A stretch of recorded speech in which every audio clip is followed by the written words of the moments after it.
I picked up a blender at a garage sale. It is awesome. So we're gonna make some compost puree. First, we're gonna prep some fish that we're gonna put in. We got a carp, it's huge. We use some of it for our other garden space as regular fertilizer, but now we're going to blend it all up in a nice compost mix. Manageable chunks here.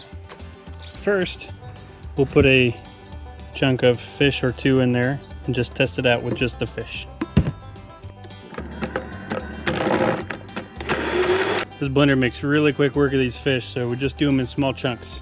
This is basically speeding up the decomposition process tenfold, so the worms and stuff don't have to do a whole lot of work here. All right, now we're gonna add a little bit of water, but the water is gonna be from our rain tank in the back. We actually just had a storm, so the water in that tank is fresh and high nitrogen.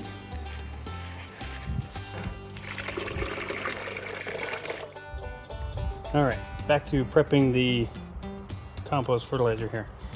We have some old grapes, eggshells, some tomatillo husks, old strawberries, whatnot. Throw that in there. We'll blend this up. So I got some expired bread. Put a couple slices per batch of this.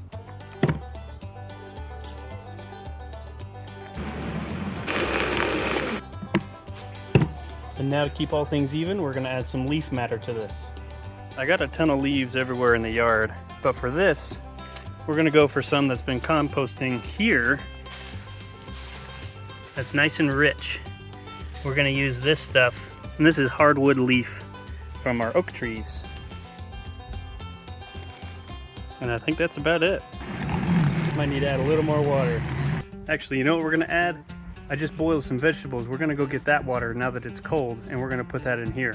There's a ton of nutrients left over in water after you boil some vegetables or even steam them, because those plants lose a lot of that into that water. All right, let's try again. And ta-da! Our fish fertilizer compost puree. Pretty awesome. So we're gonna pour this in a bucket and we're gonna let it sit. And we're gonna finish the rest of the fish.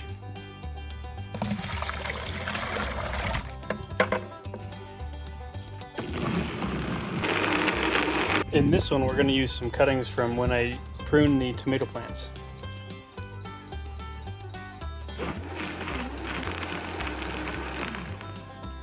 And then we're gonna repeat this process 5 or 6 more times. You're probably wondering, why am I doing this? Well, it doesn't cost me anything. I'm used all the scraps and stuff from my own yard, plants, kitchen, and river, so I'm also reducing waste. There's no waiting time. I don't have to actually wait to compost this or turn it or do anything. The blender breaks it down into a liquid form, so I can also use it for months. I can store in that bucket with a lid on it for a really long time. It's organic with high nutrient compounds, and its liquid form allows me to put it and the plants can use it very quickly. And there we have it. One large fish and about 4 gallons, maybe 3.5, high nutrition fish compost puree. Let's go use it. Digging a small pit about where those plants' roots will reach eventually, because it will seep through the ground and that plant will get it very quickly. Take whatever cup scoop thing you got. Give them all a nice dose.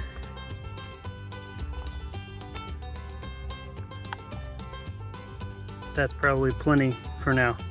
We'll do another one in a couple weeks.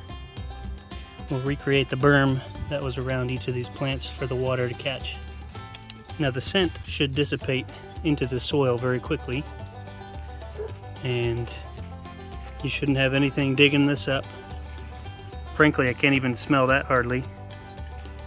So it's all blended up nicely, sufficient amount of water to compost ratio. Well, here it is, the forbidden smoothie, my fish compost puree. I got enough here for probably for another couple months of small doses for all the plants.